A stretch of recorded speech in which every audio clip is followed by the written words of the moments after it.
اعوذ باللہ من الشیطان الرجیم بسم اللہ الرحمن الرحیم۔ اس نام سے ہے باقی آرام جاں ہمارا، دنیا کے بت قدوں میں، دنیا کے بت قدوں میں پہلا وہ گھر خدا کا، ہم اس کے پاسباں ہیں، وہ پاسباں ہمارا، باطن سے دبنے والے اے آسمان نہیں ہم، 100 بار کر چکا ہے وہ امتحان ہمارا۔ عقیدہ توحید انشاءاللہ تبارک و تعالی ابتدائی گفتگو میں مختصر چند نکات پیش کیے جائیں گے۔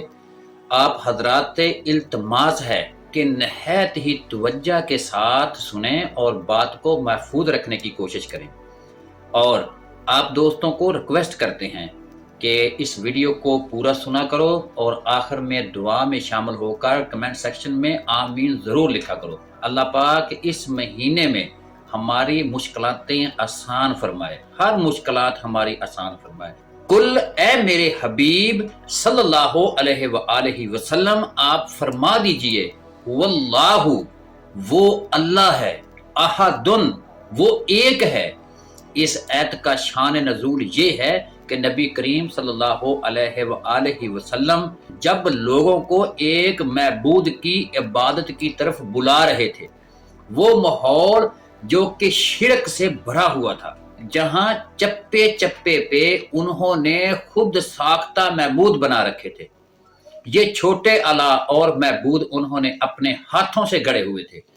اللہ کے بارے میں، اللہ کے بارے میں ان کا تصور بڑا محدود سا تھا، خدا کے بارے میں ان کی سوچ بڑی مقیم تھی، بڑی چھوٹی سوچ کے مالک تھے۔